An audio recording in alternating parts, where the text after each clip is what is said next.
Magnus Carlsen playing with the black pieces in this game against Gukesh. This guy is too good at this game. He starts off with g6, and he plays g6, d6, and just develops normally. Plays his knight out and his other knight out, and Gukesh plays both of his pawns to the center, brings his knight out, brings his bishop out, and develops his queen. Now we have f3 by Gukesh and b5 by Magnus, trying to create an attack on this side of the board, trying to make him not castle this way, because if you're castling towards the pawns, you're definitely not doing something right. We have h4 now by Gukesh, starting an attack on this side, because Magnus now can't really castle this way, and you kind of want to attack on the side where he is going to castle. So that is a very nice move that I do like by Gukesh. And Magnus plays knight to b6. So that move, b5, opened up the knight going here, and he could have played knight here first, but then it would have been blocking the pawn. So we have bishop d3 and h5 by Magnus, just securing down the side so he can't keep on pushing. And yeah, actually really like h5 here. So we have castles by Gukesh, and I don't like this move because you're kind of under threat from this, and all of Magnus's pieces are going this way. He's going to reroute this knight. His queen is easy here. He can bring this pawn forwards maybe. We'll see what he does. He brings his bishop on the fianchetto, and we have knight to h3 by Gukesh. Not my favorite move to move it towards the edge, but I don't know where else that knight's going to go other than here, and it doesn't look the best there. But now we have bishop takes, pawn takes. So he did trade off the bishop for the knight, but now he's got doubled pawns on the side, and it does not look too good.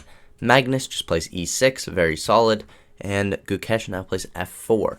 He's got these three pawns just attacking Magnus, and he's going to start an attack in a second.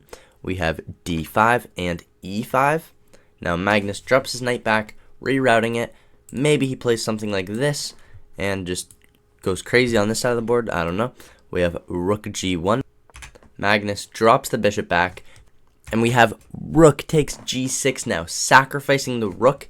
The pawn can take, but if Magnus were to take with the pawn, it's not good. We have bishop takes, and if your only move, king e7, we have f5 now. Crazy move. I would not see this. I might see the rook sacrifice, but I wouldn't play it because after pawn forward, I wouldn't see pawn forwards, so it wouldn't make any sense. But this bishop would be X-raying the queen in a second. So knight takes e5 is the best move. Knight c4 is probably something you would actually see in a real game. But he doesn't play that. Instead of taking the rook with the pawn, Magnus opts to attack the queen with the knight. And Gukesh pretty much has to take here or he's losing.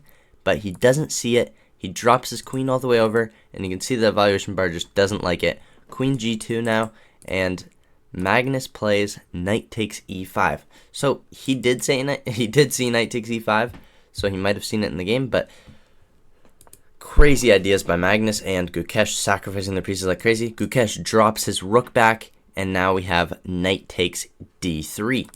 After pawn takes, knight here, he's literally attacking everything, but obviously it was hanging, so he takes back, and Magnus jumps in with the queen, infiltrating over here.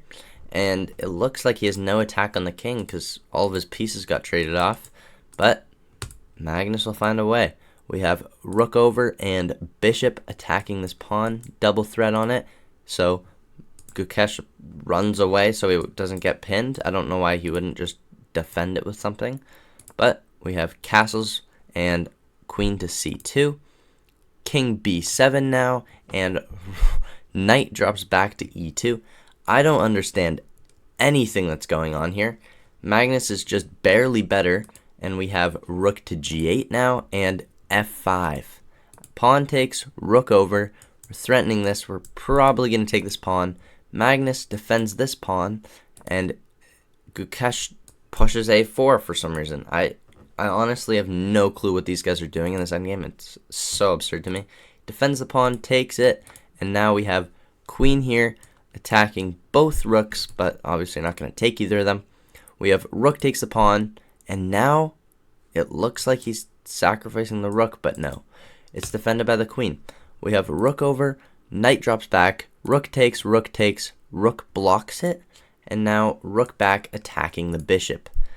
Now, Magnus is slowly but surely gaining an advantage more than he had. You saw a couple moves ago, it was only -1.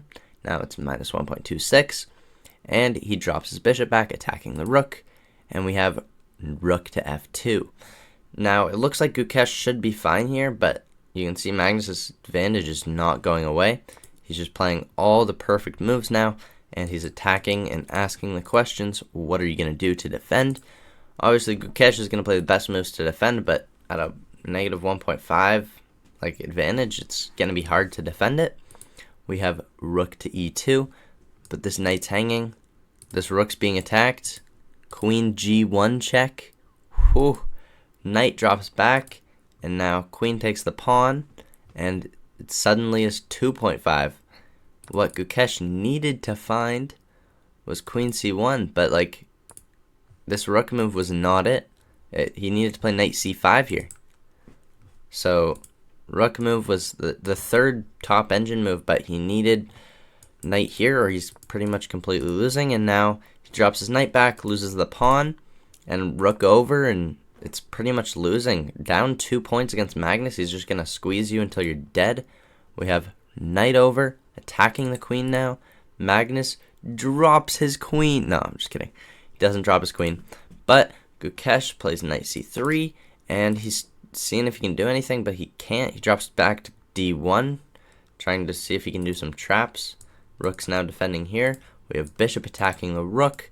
The rook slides over, defends the knight. Magnus pushes his pawn, but there's nothing that Gukesh can do. He runs away with his king.